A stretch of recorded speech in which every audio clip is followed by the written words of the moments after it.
کیا الحمدللہ رب العالمین والصلاة والسلام علی سید الانبیاء والمرسلین اما بعد فاعوذ باللہ من الشیطان الرجیم بسم اللہ الرحمن الرحیم الصلاة والسلام علیکہ یا رسول اللہ وعلی آلکہ واصحابکہ یا حبیب اللہ الصلاة والسلام علیکہ یا نبی اللہ وعلی آلکہ واصحابکہ یا نور اللہ۔ میٹھے میٹھے اسلامی بھائیوں، درود پاک پڑھنے کے بے شمار فضائل و برکات ہیں۔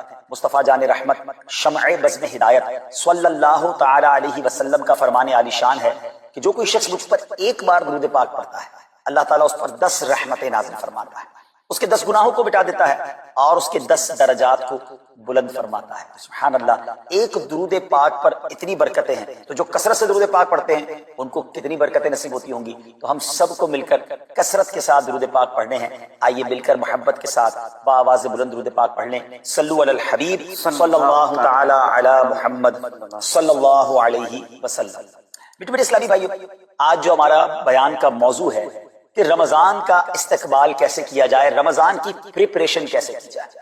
دیکھیں، ہمارے گھر پہ جب کوئی مہمان آتا ہے ہم اس کی تیاری کرتے ہیں، اس کے لیے ہم ایک اچھی یوں سمجھیے کہ پریپریشن کرتے ہیں، اور جیسا مہمان ویسی تیاری۔ جس کے لیے دل میں زیادہ محبت ہوتی ہے اس کے لیے ہم زیادہ تیاری کرتے ہیں۔ تو اب ذرا آپ سوچئے کہ ایسا مہمان جو ہماری مغفرت کروانے آ رہا ہے، ایسا مہمان جو ہمیں بخشوانے آ رہا ہے، تو پھر ہمیں اس کے لیے کتنی کوشش کرنی چاہیے۔ تو آج یہاں پر جو ہم حاضر ہوئے ہیں، اللہ کرے کہ ہم رمضان کا صحیح معنوں میں استقبال کرنے میں کامیاب ہو جائیں۔ رمضان اللہ کا احسان ہے۔ رمضان کی اہمیت کو سمجھنے کے لیے یہی کافی ہے کہ پیارے آقا علیہ الصلوۃ والسلام فرماتے ہیں کہ اگر میری امت کو معلوم ہوتا کہ رمضان کیا ہے تو وہ تمنا کرتے کہ سارا سال ہی رمضان۔ سبحان اللہ، مولا علی شیر خدا کرم اللہ تعالی وجہ الکریم کا یہ قول کتنا نرالا ہے۔ آپ فرماتے ہیں اگر اللہ تبارک و تعالیٰ کو اس امت کو عذاب دینا ہوتا تو اس امت کو رمضان اور سورہ اخلاص عطا نہ فرماتا۔ اس کا مطلب کیا ہوا کہ یہ بخشوانے، عذاب سے بچانے کے لیے آ رہا ہے، رحمتیں برسانے کے لیے آ رہا ہے۔ کاروباری لوگ بھی مجھے سن رہے ہوں گے، جس علاقے میں جس اسٹور پر کوئی ڈسکاؤنٹ ہوتا ہے، کوئی اسکیم ہوتی ہے، فائدہ ہوتا ہے، ہم ادھر پہنچ جاتے ہیں۔ رمضان ایک ایسی اسکیم ہے، رمضان ایک ایسا بینیفٹ دیتا ہے کہ احادیث میں یہ مضمون ہے کہ فرض کا ثواب 70 گنا کر دیا جاتا ہے، نفل کا ثواب فرض کے برابر کر دیا جاتا ہے، شیطان کو بند کر دیا جاتا ہے، جہنم کو تالے لگا دی جاتے ہیں، جنت کے در کھول دیے جاتے ہیں۔ روزہ دار کے منہ سے جو اسمیل آتی ہے، جو بو آتی ہے، بعض اوقات ہم کہتے ہیں یار پیسٹ نہیں کر سکے پورا دن، منہ سے اسمیل آ رہی ہے، سنیے یہ اسمیل جو ہے یہ اللہ کے نزدیک مشک کی خوشبو سے بھی زیادہ بہتر ہے۔ ذرا آپ غور تو کیجئے، ہر سجدے پر 1500 نیکیاں دی جاتی ہیں، ہر سجدے پر سرخ یاقوت کا جنت میں ایک محل بنا دیا جاتا ہے۔ اتنی نیکیاں، پھر وہ کتنا بدنصیب ہے جو رمضان میں بھی عبادت نہ کرے، رمضان میں بھی اللہ کو راضی کرنے میں کامیاب نہ ہو۔ روزانہ افطار کے وقت 10 لاکھ گناہگار بخش دیے جائیں، اور جناب ہر جمعے کو جب رمضان میں جمعہ آئے تو ہر لمحے 10 لاکھ گناہگار بخشے جائیں، تو کروڑوں اربوں لوگوں کی بخشش گویا رمضان میں ہونی ہے۔ تو پھر ہمیں اس کی کیسی تیاری کرنی چاہیے، کتنا ثواب کمانے کے بارے میں سوچنا چاہیے۔ لیکن یہاں ایک اور بڑی امپورٹنٹ بات ہے، ایک تو رمضان میں نیکیاں کرنی ہے، دوسرا بڑا کام یہ کرنا ہے کہ ہمیں رمضان میں گناہوں سے بچنا ہے، کیونکہ عادتیں تو ساتھ ہی لگی ہوئی ہیں نا۔ شیطان بند ہے لیکن ہماری اپنی عادتیں، جس کی روز حرام دیکھنے کی عادت ہے، حرام سننے کی عادت ہے، حرام بولنے کی عادت ہے۔ ایسا تو نہیں ہوگا نا چاند آتے ہی سارے سوئچ آف ہو جائیں گے، وہ عادتیں ساتھ ہی چل رہی ہوتی ہیں۔ غور کیجئے کہ رمضان میں جو گناہ کرتا ہے نا، اس کا عذاب بھی بڑھ جاتا ہے، اس کی پنشمنٹ بھی بڑھ جاتی ہے۔ یہ ایسے ہی ہے کہ کوئی مسجد کے اندر آ کے گناہ کرے۔ یہ بڑی اہم بات ہے۔ کچھ اعمال وہ ہیں جن کا تعلق دل سے ہوتا ہے، انسائٹ ہوتا ہے۔ انسائٹ اعمال میں سب سے مشکل کام کیا ہے؟ صبر کرنا۔ اور ظاہری عبادتوں میں، جسمانی عبادتوں میں سب سے مشکل کام کیا ہے؟ نماز پڑھنا۔ تو یہ 2 اہم کام دیے گئے کہ صبر اور نماز سے مدد چاہو۔ اچھا، اب ہم دیکھتے ہیں کہ صبر اور نماز سے مدد ملتی کیسے ہے، اور سرکار دو عالم صلی اللہ تعالی علیہ وسلم کا اس میں کیا معمول تھا، اب ذرا سنیے گا۔ اب نبی پاک علیہ الصلوۃ والسلام کا یہی معمول تھا۔ حضرت حذیفہ رضی اللہ تعالیٰ عنہ فرماتے ہیں نبی کریم علیہ الصلوۃ والسلام کو جب کوئی سخت مہم پیش آتی تو آپ علیہ الصلوۃ والسلام نماز میں مشغول ہو جاتے۔ جب میں خود اس آیت کی کچھ دنوں پہلے تیاری کر رہا تھا تو بڑا ایک نیا باب آنکھوں کے سامنے کھلا کہ یقیناً جب ہم پرابلم میں آتے ہیں ہم دعا بھی کرتے ہیں، ہم لوگوں سے بھی کہتے ہیں، مگر کیا ڈائریکٹلی ہم نماز کی طرف جاتے ہیں؟ حالانکہ قرآن نے ہمیں پرابلمز کا سولوشن کیا دیا ہے کہ صبر اور نماز سے مدد چاہو۔ اب آگے چلیں، حضرت عمر فاروق کا بھی یہی عمل تھا کہ کوئی مشکل درپیش آتی تو آپ رضی اللہ تعالیٰ کو اگر کبھی اسلامی فوجوں کے آنے میں تاخیر پتہ چلتی، یعنی آپ چونکہ جنگوں کے لیے فوجوں کو روانہ کرتے تھے، بہت شاندار اسٹریٹجک پلانر تھے، تو اب فوج گئی اور ایکسپیکٹیشن یہ تھی کہ فلاں ٹائم کو واپس آ جائے گی، اس زمانے میں ٹیلی فون تو تھا نہیں، انٹرنیٹ تو تھا نہیں کہ لوکیشن شیئر ہو جائے گی یا کال آ جائے گی کہ سر ہم یہاں رکے ہوئے ہیں. اب ٹائم ہو جاتا اور فوج واپس نہ آتی نا، تو آپ اب اس کو کیا کرتے کہ اب پتہ تو نہیں کیا ہوا ان کے ساتھ، خیریت سے آ جائیں، تو آپ نماز میں مشغول ہو جاتے، نماز کے لیے کھڑے ہو جاتے. اب کیا ہمارے ساتھ کبھی ایسا ہوتا ہے کہ ہمارا بچہ کہیں گیا ہے، اس کی خبر نہیں آ رہی، یا کوئی چیز ہماری آنی ہے ابھی تک پہنچی نہیں ہے، یا کوئی اچھی نیوز نہیں آ رہی ہے، تو ہم کیا اس کے لیے نماز کی طرف جاتے ہیں؟ یہ نبی پاک کا ہمیشہ معمول رہا. حضرت عبداللہ بن محمد حنفیہ رحمۃ اللہ تعالی فرماتے ہیں کہ میں اور میرے والد ایک انصاری رشتہ دار کے پاس عیادت کرنے گئے. جب نماز کا وقت ہوا تو انہوں نے اپنے اہل خانہ میں سے کسی کو پکارا کہ اے لڑکی، وضو کا پانی لے آؤ اور ہمارے لیے نماز میں راحت پہنچاؤ، نماز پڑھ کر میں راحت پاؤں، جلدی سے وضو کا پانی لے آؤ. تو کہتے ہیں ہم نے ان انصاری شخصیت کے الفاظ پر بڑا تعجب کیا کہ نماز سے راحت کیسے ملتی ہے. تو انہوں نے کہا میں نے نبی پاک علیہ الصلوۃ والسلام کو فرماتے سنا ہے، اے بلال کھڑے ہو اور ہمیں نماز کے ذریعے راحت پہنچاؤ. ہم سب سحری کے لیے اٹھتے ہیں، تہجد کے لیے شرط یہ ہے کہ عشاء پڑھ کے سویا جائے، تو عشاء ضرور پڑھے، تراویح ضرور پڑھے، اور اگر آپ نے سونا ہے تو سو جائے. اب جب آپ سحری کے لیے اٹھ رہے ہیں تھوڑا ٹائم پہلے اٹھ جائیں، آپ تہجد پڑھیں. تو اب یہ 30 ڈیز آپ تہجد پڑھنے کے عادی ہو جائیں گے نا، اللہ کی رحمت سے امید ہے رمضان کے بعد بھی عادت رہے گی. تہجد فرض نمازوں کے بعد سب سے افضل نماز ہے. اور ناظرین یہ خاص دعاؤں کی قبولیت کا وقت ہے. اللہ اکبر، تہجد پڑھ کے جو دعا مانگنے کا مزہ آتا ہے، اور اللہ کرے ہم ایسی دعائیں مانگنے والے بن جائیں کہ میں جانوں میرا رب جانے. اکیلے میں جا نماز بچھائیں، رات کا پہر ہو، ہاتھ اٹھیں اور آنسو بہیں، یقین کریے وہ وقت ہے آپ جو مانگیں گے عطا کیا اللہ. اور نبی پاک بھی رات کو اٹھ کر دعائیں مانگتے گر کراتے. It means namaz is relaxation for all of us. Namaz is the way to solve your problem. آپ کو جب کوئی پرابلم آئے نا، آپ اللہ کی بارگاہ میں نماز کے لیے کھڑے ہو جائیں. مکروہ وقت نہیں ہے، آپ نوافل پڑھنا شروع کر دیں. آپ دیکھیں نماز ہیلپ کرے گی آپ کی، نماز سے آپ کے لیے راحتیں ہو جائیں گی. آپ کی حضرت عبد الرحمن بن عوف کتنے بڑے صحابی ہیں رضی اللہ تعالیٰ. یہ وہ صحابی ہیں کہ جو عشرہ مبشرہ میں سے بھی ہیں، and he was billionaire on that time. سب سے امیر صحابہ میں جو نام آتے ہیں وہ حضرت عثمان غنی اور حضرت عبد الرحمن بن عوف رضی اللہ تعالیٰ کے نام آتے ہیں. آپ کا ایک بار بے ہوشی غشی طاری ہوئی، ٹھیک ہے، انکانشیس ہو گیا. تو آپ کی والدہ نے کیا کیا؟ آپ کی والدہ، لوگ سمجھے کہ آپ کی جان نکل گئی ہے، آپ کی والدہ مسجد کی طرف چل پڑی تاکہ وہاں جا کے نماز پڑھیں اور اس سے مدد حاصل کریں. جب حضرت عبد الرحمن بن عوف کو ہوش آیا نا، تو لوگوں نے کہا کہ آپ کی طبیعت کیسی ہے؟ تو آپ نے کہا کیا مجھ پر غشی طاری ہو گئی تھی؟ تو کہا جی. تو کہتے ہیں بے شک میری بے ہوشی میں میرے پاس 2 فرشتے آئے اور کہنے لگے تم چلتے نہیں کہ ہم تمہیں خدا کی بارگاہ میں لے جائیں اور تمہارے بارے میں فیصلے لیے جائیں. دوسرے فرشتے نے کہا انہیں لوٹا دو، یہ ان افراد میں سے ہے جن کے لیے ان کی ماؤں کے پیٹ میں ہی سعادت مندی لکھ دی گئی تھی، اور ان قریب اللہ تعالیٰ ان کے ذریعے ان کی اولاد کو جب تک چاہے گا نفع دے گا. اس کے بعد آپ رضی اللہ تعالیٰ 1 مہینہ مزید زندہ رہے، اس کے بعد انتقال ہوا.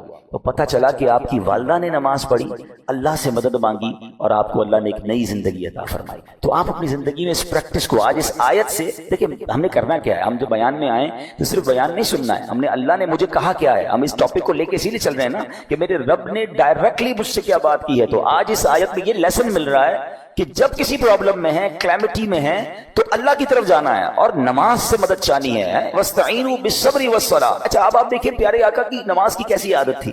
بادل گرجتے تھے، آندھی چلتی تھی، کسی بری خبر کی اطلاع آ رہی ہوتی تھی، نبی پاک نماز کی طرف چلے جاتے. اچھا مجھے بتائیں نماز استسقاء کیا ہے؟ بارش نہیں ہو رہی ہے، پیارے آقا نماز پڑھا رہے ہیں. سورج گہن ہو رہا ہے، نبی پاک نماز پڑھا رہے ہیں. چاند گہن ہو رہا ہے، پیارے آقا نماز کی طرف. یعنی کس قدر اللہ کی طرف رجوع ہے. And whenever anything bad happen یا گوئنگ ٹو بیڈ ہیپن، ہونے والی لگ رہی ہے، کچھ بڑا ہونے والا ہے. ہمیں بھی تو خبریں آ رہی ہوتی ہے نا کہ بھائی کل بہت شدید بارش ہوگی، نہ کرے کوئی اور بری خبر ایکسپیکٹیشن ہے. آپ کو کاروبار میں کوئی ایسی خبر آنے کا ڈر ہے، یا آپ کی کوئی شپمنٹ جاری ہے، واٹ ایور آپ چاہتے ہیں ہر چیز بہتر ہو جائے. قرآن نے فارمولا دیا نا، وَاسْتَعِينُوا بِالصَّبْرِ وَالصَّلَاةِ. اللہ نے ڈائریکٹلی مجھے اور آپ کو کہا ہے. تو from now on words make your practice کہ میں نے انشاءاللہ نماز سے مدد لینی ہے. اور آپ اپنی آنکھوں سے دیکھیں گے، اور آپ اللہ سے عرض بھی کریں کہ اللہ تو نہیں قرآن میں کہا ہے مدد لے، میں نے کھڑا ہو گیا نماز کے لیے.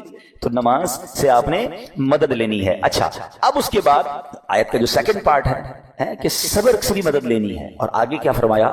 ان اللہ مع الصابرین، اللہ صابروں کے ساتھ ہے. سبحان اللہ. اس کا مطلب یہ ہوا کہ اللہ تعالیٰ اپنے علم و قدرت کے ساتھ ویسے تو ہر کسی کے ساتھ ہے، لیکن یہاں صبر کرنے والوں کا خاص ذکر اس لیے ہوا تاکہ انہیں معلوم ہو جائے کہ اللہ تعالیٰ ان کی مشکلات کو دور فرما دے گا. مگر کرنا کیا ہے؟ صبر کرنا ہے. اچھا اب صبر کے بارے میں 2 باتیں بڑی اہم ہیں کہ صبر نارملی ہم جب بھی صبر کے بارے میں سنتے ہیں تو صبر ہم کہتے ہیں یار تکلیف آئی ہے صبر کرو. یقیناً یہ بھی صبر ہے، مگر صبر کی ایک اور قسم بھی ہے جو اس سے بھی سپیریئر ہے، جو اس سے بھی افضل ہے. اور وہ کیا ہے؟ گناہ کے لیے دل چاہے، حرام کے لیے دل چاہے، نفسانی خواہشات برا کام کروانا چاہ رہی ہیں اور بندہ اس پر صبر کرے. یہ صبر جو ہے نا یہ شریعت کو اور محمود ہے اور بڑا افضل ہے کہ انسان کو جی چاہے کہ فلاں گناہ کرنا ہے مگر وہ اس پر صبر کرے. اور دوسرا صبر وہی ہے جو ہم جانتے ہیں کہ کوئی مصیبت آ جائے, کوئی آفت آ جائے, کوئی ہمارا اللہ نہ کرے کسی سے لڑائی ہو جائے, ہمارے ہمیں کوئی برا بلا کہے, ہم اسے معاف کر دیں, صبر کریں. یا جسمانی تکلیف ہے, کاروبار میں پرابلم ہے, ہم اللہ کی رضا پر راضی رہیں. تو یہ دو قسم کے صبر ہیں. اور جب کوئی بندہ صبر کرتا ہے نا تو قرآن و حدیث اور بزرگان دین کے اقوال سے میں آپ اس کو اس کے 10 فائدے بتانا چاہتا ہوں. میں کہتا جاؤں گا, آپ اللہ کے ذکر کی نیت سے سبحان اللہ بھی کہتے رہیں, جنت میں درخت بھی لگاتے رہیں. ٹھیک ہے. اللہ تعالیٰ صبر کرنے والوں کے ساتھ ہے. صبر کرنے والے کو اس کے عمل سے اچھا اجر ملے گا. صبر کرنے والے کو بے حساب اجر ملے گا. صبر کرنے والوں کی جزا دیکھ کر قیامت کے لوگ حسرت کریں گے. صبر کرنے والے رب کریم کی طرف سے درود و ہدایت اور رحمت پاتے ہیں. صبر کرنے والے اللہ کو محبوب ہیں. صبر آدھا ایمان ہے.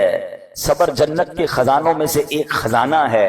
صبر کرنے والے کی خطائیں مٹا دی جاتی ہیں اور صبر ہر بھلائی کی کنجی ہے. اب آتے ہیں ان دونوں صبر کو تھوڑا سا ڈیفائن کرتے ہیں. ایک نفسانی خواہشات, گناہ کا جی چاہتا ہے, کیونکہ نفس ہے نا وہ تو ہر وقت موج مستی چاہتا ہے, وہ تو ہر وقت چاہتا ہے جناب بس یہ بھی کام کر لوں وہ بھی کر لوں. اب مجھے یہ دیکھنا ہے کہ میرا یہ کام اللہ کو راضی کرے گا یا رب کو ناراض کر دے گا. لیکن جو نفسانی خواہشات پر صبر کرتا ہے نا, گناہ سے اپنے آپ کو بچاتا ہے. قرآن کیا کہتا ہے, وَأَمَّا مَنْ خَافَ مَقَامَ رَبِّهِ وَنَهَى النَّفْسَ عَنِ الْهَوَىٰ فَإِنَّ الْجَنَّةَ هِيَ الْمَأْوَىٰ. اور رہا وہ جو اپنے رب کے حضور کھڑے ہونے سے ڈرا اور نفس کو خواہش سے روکا تو بے شک جنت ہی اس کا ٹھکانہ. دل چاہ رہا ہے, شیطان کہہ رہا ہے کر لے, کوئی دیکھنے والا نہیں ہے, علاقہ بھی چینج کر لیا, شہر بھی تبدیل ہو گیا, nobody here to watch you, مگر اللہ دیکھ رہا ہے. اچھا نارملی اگر غور کریں ہم گناہ کرتے کیوں ہیں؟ جتنے بھی گناہ ہیں, what ever the list of گناہ اٹھائیے. کوئی شراب پیتا ہے, کوئی بدکاری کرتا ہے, معاذ اللہ, کوئی جوا کھیلتا ہے, کوئی جناب بے حیائی کرتا ہے, گندی چیزیں دیکھتا ہے یا جھوٹ بولتا ہے, واٹ ایور. ان تمام گناہوں میں تھوڑی سی لذت ہے, ٹیسٹ. ٹھیک ہے. غیبت میں بھی ٹیسٹ ہے, بلکہ کتابوں میں آیا کہ غیبت میں شراب سے بھی زیادہ مزہ ہے, جبھی تو بندہ چھوڑتا نہیں ہے. اچھا لیکن ان تمام ٹیسٹ میں ایک بڑی اہم بات اب میں کہنے جا رہا ہوں. یہ بزرگ نے بڑی کمال کی ون لائنر ہمیں دے دیا ہے. وہ کہتے ہیں کبھی بھی لذت کے لیے گناہ مت کرنا, کیونکہ لذت ختم ہو جائے گی, گناہ کا جواب اور پنشمنٹ باقی رہ جائے گی. اب آپ اس فارمولے کو سامنے رکھیں کہ جب بھی ہم گناہ کرتے ہیں فیو منٹس یا فیو آورز کی ایک انجوائمنٹ ہے, آفٹر دیٹ انجوائمنٹ ختم, مگر اس کا جواب باقی ہے, عذاب باقی ہے, اللہ نہ کرے اللہ ناراض ہوا تو پنشمنٹ باقی ہے. تو کیا فرمایا, انجوائمنٹ کے لیے گناہ مت کرنا, انجوائمنٹ ختم ہو جائے گی, عذاب باقی رہ جائے گا. اور اگلا سینٹنس کتنا خوبصورت ہے, فرماتے کبھی بھی تکلیف کی وجہ سے نیکی مت چھوڑنا, تکلیف ختم ہو جائے گی, اجر باقی رہ جائے گا. اب مثال دیتا ہوں, اس کی 2-3 ایگزامپل سمجھیے. گناہ کی ایگزامپل تو آپ سمجھ گئے کہ کوئی بھی تھوڑی دیر کا گناہ کرتا ہے, لذت پاتا ہے, وہ گناہ ختم, عذاب باقی.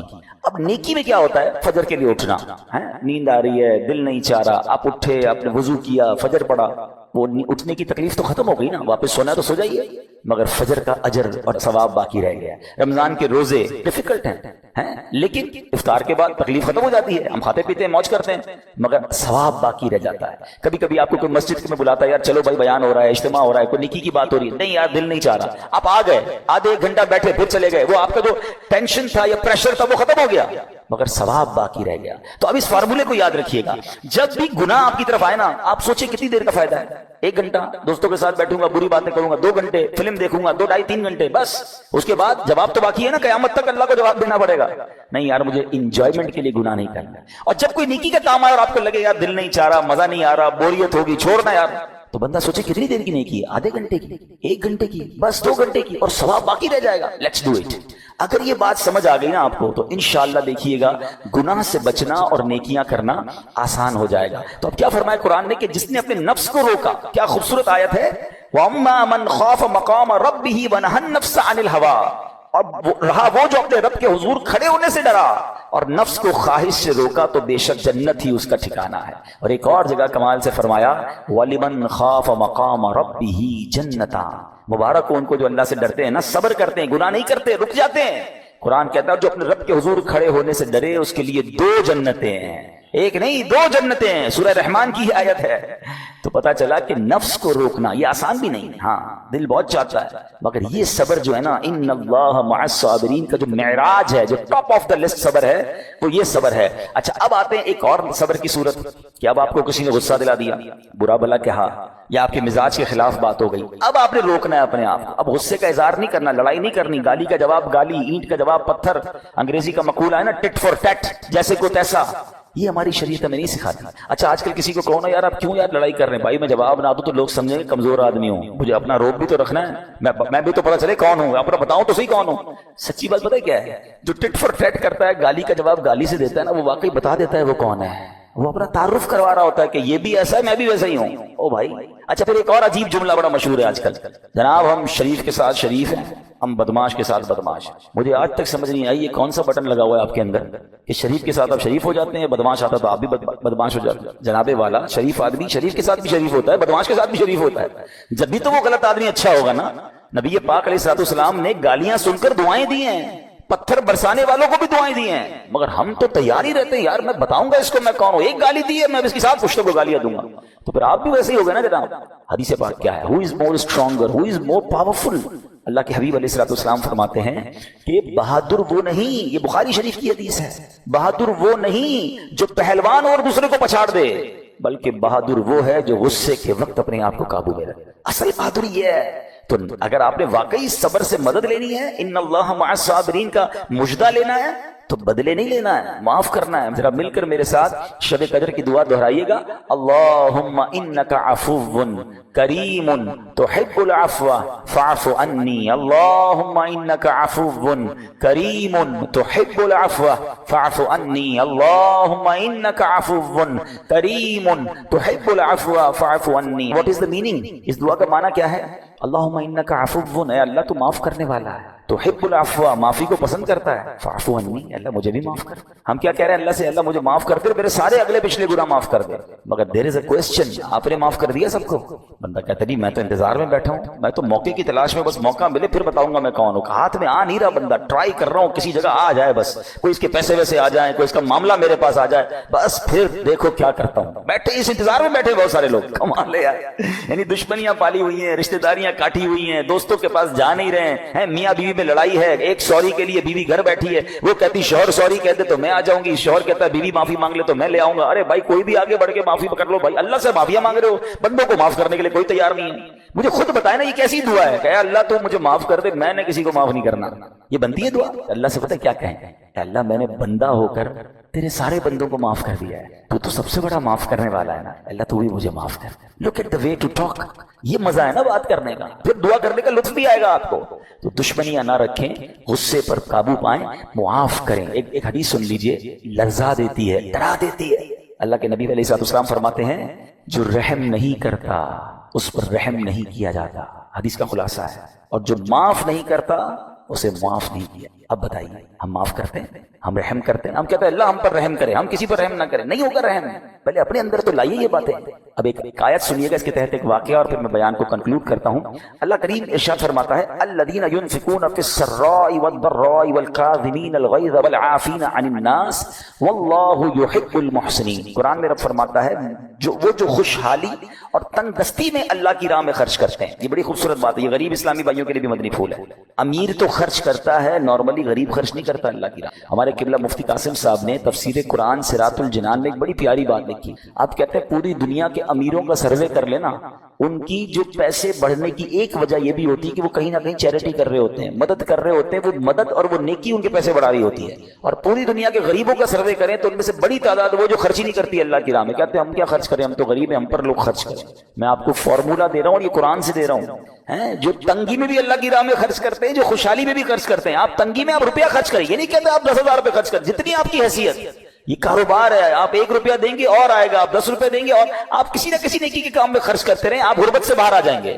If you want to take out yourself from that problem، آپ آئے اللہ کی راہ میں خرچ کرنا شروع کریں۔ قرآن کہہ رہا ہے کہ جو تنگی اور خوشحالی میں اللہ کی راہ میں خرچ کرتے ہیں۔ اور اگلا پارٹ کتنا خوبصورت ہے فرمایا والکاظمین الغیظ والعافین عن الناس، فرمایا اور غصہ پینے والے اور لوگوں سے درگزر کرنے والے، انعام کیا ہے؟ واللہ یحب المحسنین، اور اللہ نیک لوگوں سے محبت فرماتا ہے۔ اور پھر ہاں زندگی میں کلیمٹیز، پرابلم، بیماریاں، مشکلیں، قرآن خود کہتا ہے کہ من قریب تمہیں آزمائیں گے، کبھی بیماری آئے گی، کبھی بھوک آئے گی، کبھی مال کم ہو جائیں گے، کبھی ڈسٹربنس آئے گی، خوف آ جائے گا، تو بی ریڈی فار دیٹ، صبر کرنا ہے، کیونکہ اللہ نے فرمایا وبشر الصابرین، صبر کرنے والوں کے لیے خوشخبری ہے۔ تو اللہ کرے کہ یہ بات ہمیں سمجھ آ جائے اور ہم اس آیت پر عمل کرنے والے بن جائیں تو زندگی بڑی آسان ہو جائے گی۔ یہاں ایک میں عقیدے کی بات بھی کلیریفائی کر دوں، کچھ لوگوں کو بعض اوقات کنفیوژن ہوتی ہے یا لوگ کنفیوژن کریٹ کرتے ہیں۔ مجھے ایک بات بتائیے گا کہ اللہ کیا کہہ رہا ہے؟ وَاسْتَعِينُوا بِالصَّبْرِ وَالصَّلَاةِ، اے ایمان والو صبر سے اور نماز سے مدد چاہو۔ کیا صبر اور نماز خدا ہے؟ بتائیے، نہیں ہے نا، اللہ تو نہیں ہے۔ ہم صبر اور نماز کی عبادت تو نہیں کرتے۔ تو جب قرآن کہہ رہا ہے کہ صبر اور نماز سے مدد مانگو، تو غیر اللہ سے مدد مانگنے کا درس تو ہمیں قرآن دے رہا ہے۔ تو اس کا مطلب یہ ہوا کہ اللہ کے سوا کسی چیز سے یا کسی شخصیت سے مدد لینے کا مقصد یہ نہیں ہوتا کہ ہم اس کی عبادت کر رہے ہیں۔ اگر آج کے دور میں کوئی اللہ کے نبی سے کہتا ہے کہ یا رسول اللہ انظر حالنا، یا بھر دو جولی میری یا رسول اللہ، تو یہاں کوئی شرک کی بات نہیں ہے، کیونکہ یہاں یہ نیت نہیں ہے کہ ہم ان کو خدا مان رہے ہیں، یا یہ بھی نیت نہیں ہے۔ ایک بات، ایک عقیدہ کلیئر کر دیتا ہوں، پوری دنیا میں عاشقان رسول کا یہی عقیدہ ہے کہ کوئی نبی، کوئی صحابی، کوئی ولی اپنی طرف سے کسی کو کچھ نہیں دے سکتا، وہ سب رب کے محتاج ہیں۔ اللہ کسی کا محتاج نہیں ہے، جو اللہ کا ہے وہ اس کا اپنا ہے۔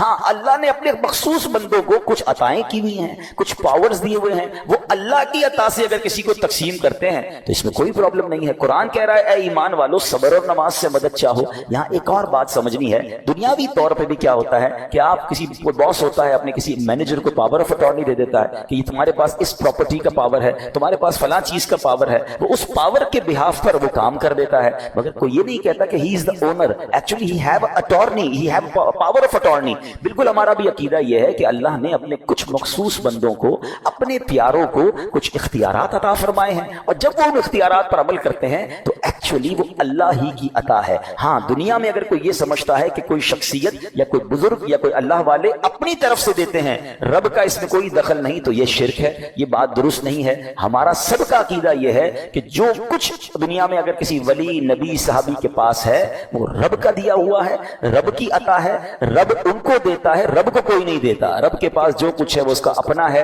تو یہ کانسیپٹ بھی کلیئر ہوتا ہے قرآن پاک کی اس آیت سے۔ اللہ کریم سے دعا کرتے ہیں رب کریم ہم سب کی حاضری کو اپنی بارگاہ میں قبول فرمائے۔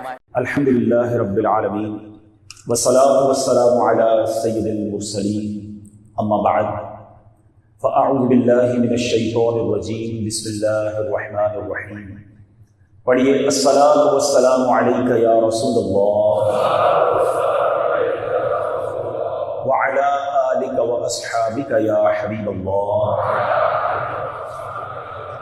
الصلاۃ والسلام علیک یا نبی اللہ وعلی آلک واصحابک یا نور اللہ۔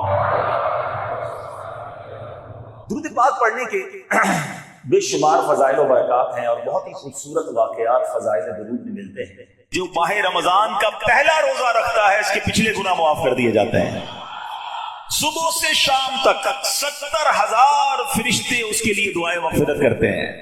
آج دنیا میں پتہ ہے ہم کسی بڑے بزرگ شخصیت کو ڈھونڈ رہے ہوتے ہیں، کسی عالم دین سے پیار ہوتا ہے، کسی پیر صاحب سے محبت ہوتی ہے، بندہ کہتا ہے جا کے یار ان سے دعا کروا لوں، میرا کام ہو جائے گا۔ اللہ کے فرشتے، اور وہ بھی کتنے، 70,000 صبح سے شام تک روزہ دار کے لیے دعائیں کر رہے ہیں۔ سبحان اللہ، جس میں نفل کا ثواب فرض کے برابر، فرض کا ثواب 70 گنا بڑھا دیا جائے گا۔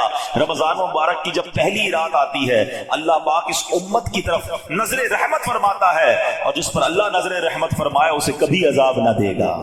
اس سے کیا پتہ چل رہا ہے؟ 2-3 باتیں آ گئی ہیں کہ پہلی رات بڑی امپورٹنٹ ہے۔ پہلی رات آنے والی ہے نا، first night of Ramzan is very important. آپ نے سنا اس رات ہمیں یہ 2 رکعتیں پڑھنی ہیں، پھر فرمایا اس رات اللہ جس پر نظر رحمت فرمائے گا اس پر کبھی عذاب نہیں ہوگا، اور پھر کیا فرمایا کہ پہلی رات آسمانوں کے دروازے کھول دیے جاتے ہیں۔ سبحان اللہ، تو یہ خاص رات ہے۔ فرمایا اس مبارک مہینے میں بخشش کے پروانے بانٹے جائیں گے۔ کون سا وقت بڑا سینسیٹیو ہے؟ جو افطار کا وقت ہے نا یہ بڑا سینسٹیو ہے، بڑا حساس، بڑا خوبصورت وقت ہے۔ حدیث پاک میں آتا ہے جس کا مضمون ہے ہر روز افطار کے وقت 10 لاکھ گناہگاروں کی بخشش